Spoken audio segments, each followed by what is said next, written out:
Good evening, ladies and gentlemen. The Deputy President, Dr. William Samoei Arap Ruto, and Raila Odinga are facing it off in the larger coastal region. Who is going to win in 2022? That's the question which most Kenyans are currently asking. And in my view, there are several factors which is likely to determine whether it will be Ruto or whether it will be Raila Odinga. In this video today, I want us to look at some of those factors. But before we do that, for those who are watching this channel for the first time, please take a second or two, click the subscribe button. To the subscribers, I want to continue thanking you guys for your continued support. Please give this particular video a thumbs up. Now let us get back to the main issue, and I want to be very brief a bit. There are several factors which will determine who will carry the day between the DP and Raila Odinga.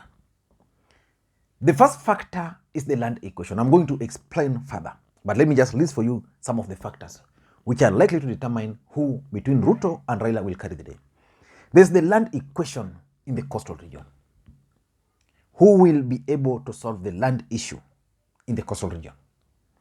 There is the historical injustices. The people of the coastal region have really suffered. They've been denied development. Who between Ruto and Raila can solve the historical injustices? Then there is the Port of Mombasa. The Port of Mombasa used to offer employments to so many people from the coastal region. But since the SGR was launched, many people lost their jobs. Who will convince the people of the coastal region about the Port of Mombasa? The fourth factor is going to be the economy. Everybody is suffering in this country, including cost. Who between Ruto and Raila will be able to solve the economy of the country? Then number five, the fifth factor is the track record between Ruto and Raila, because the coastal region has always been there. Who has a track record of even trying to push for their issues? And the last factor, in my view, is going to be the Muslim factor. Let me begin now by looking at the land equation. The Deputy President is in Mombasa, has been in the coastal region for the last 2 days. Raila Odinga also was in the coastal region yesterday, where he met with the elders. And all of them promised that they will be able to solve the land issue or the land equation. Let me ask you honest question between Ruto and Raila. Who can solve the land equation at the coast? Just give me answer, Ruto or Raila, before we proceed. I'm waiting for your answer. Who do you think can solve the land equation at the coast? In my own estimations, the person who cannot solve the land equation at the coast is none other than the Deputy President, Dr. William Samoei Arap Ruto. Raila Odinga can make an effort. But you see, how they will be able to package their message to the people of the coastal region is what will matter. In the last election, for example, Jubilee Party decided that Uhuru Kenyatta was not going to be the face of their campaign in the coastal region because of the land equation. Raila Odinga has always won the support of the coastal people because he's always promised to fight for their rights, land rights. Why do I strongly believe that Ruto cannot help the people of the coastal region solve their land equation? Number one, Ruto has been in government. In fact, most people don't know, but I think Ruto has been in government longer than Raila. Probably it's been, the other guy is Kalonzo or maybe Mudavadi. They've been in government longer. During the time William Ruto joined politics in 1992, until this year, he's never talked of the issue of land equation in the coastal region. And since he's been in government and he has done nothing about it, I don't think he will be able to solve it. At least for Raila Odinga, he's been talking about the land injustices in this country. If you leave that alone, if you look at the history, William Ruto and the history of land, he's a victim. William Ruto acquired several lands in Nairobi, the Kenya Pipeline, the Langata Primary School, which was rescued. Western Hotel sits on Kenya Aviation Authority land. There's a land he has in Taita Taveta, which is raising a lot of issues with the people in that region.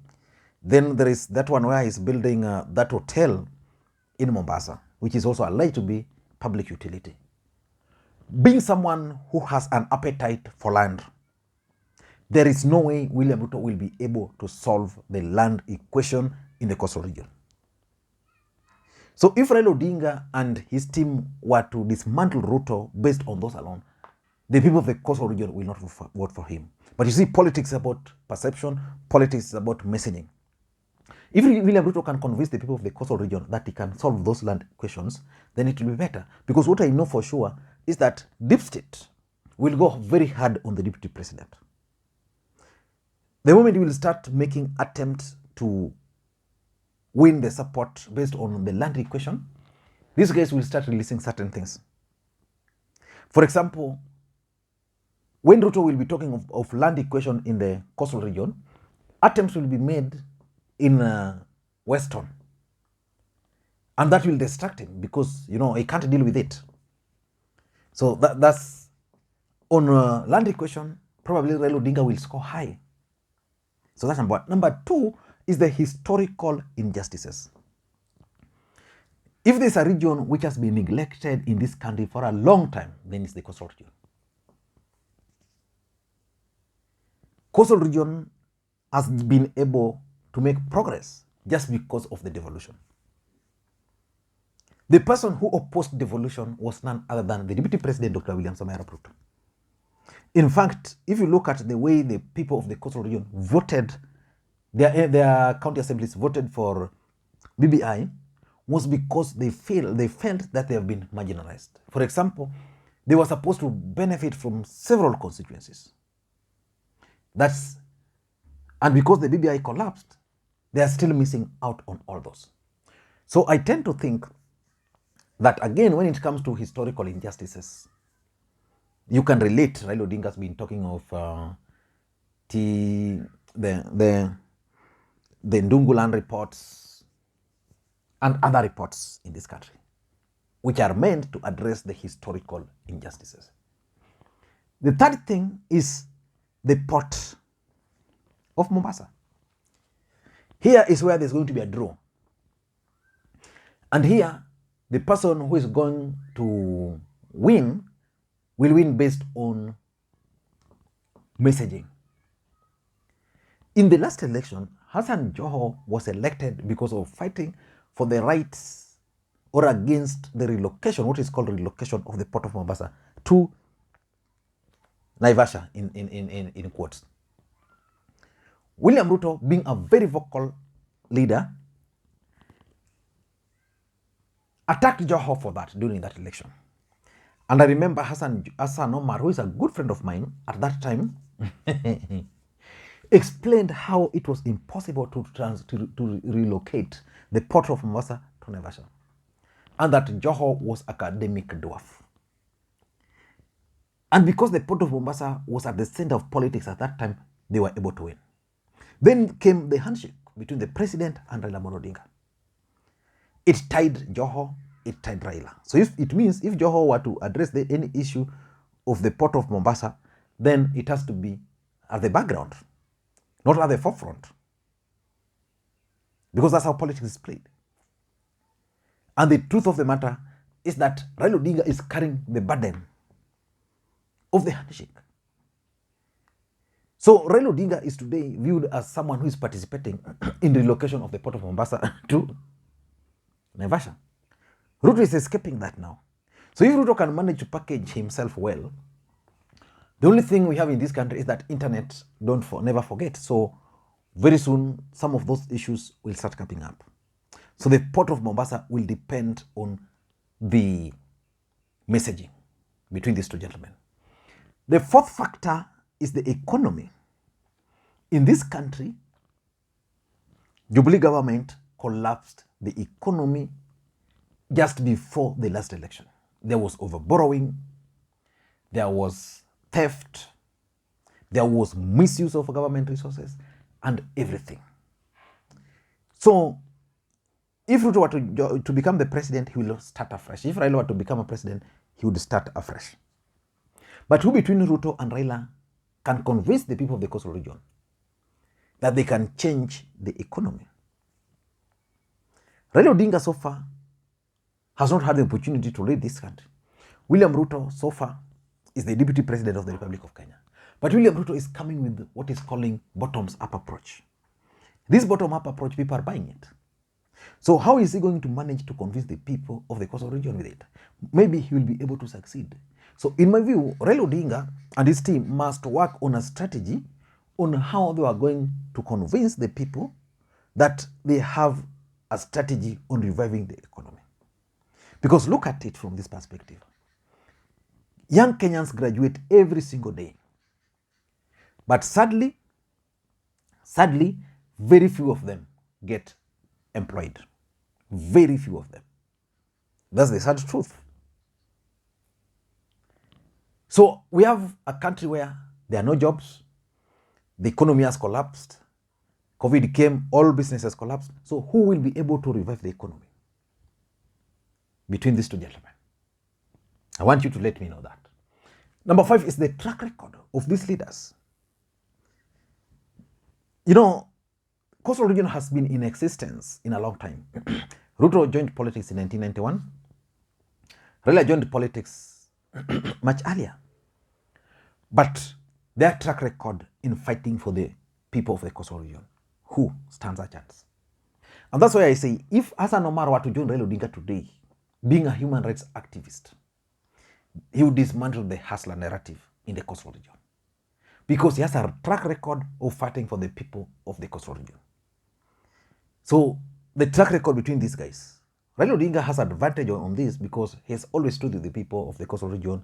I mean, he has always tried to address their issues before. And the last factor is going to be the Muslim factor. Muslim factor. And if you want to understand this, listen to what Juma Ngao said the other day. That when Jubilee was formed, William Ruto never appointed any Muslim to any position. So that's going to be a serious factor at the cost. William Ruto has projected himself as a God-fearing man. God-fearing man in terms of strong Christian. When there was the promulgation, when there was the clamor for the new constitution, Ruto opposed the Kadis courts. And I know they were not very happy with that. But again, in politics, everything can change anytime, any day. So let us wait and see. But Ruto and Raila are likely to face off. And the other factor is going to be Amason Kingi and the coast-based political party. And definitely it's not the first time coastal region is going to demand or are going to push for their own political party. They have always done that.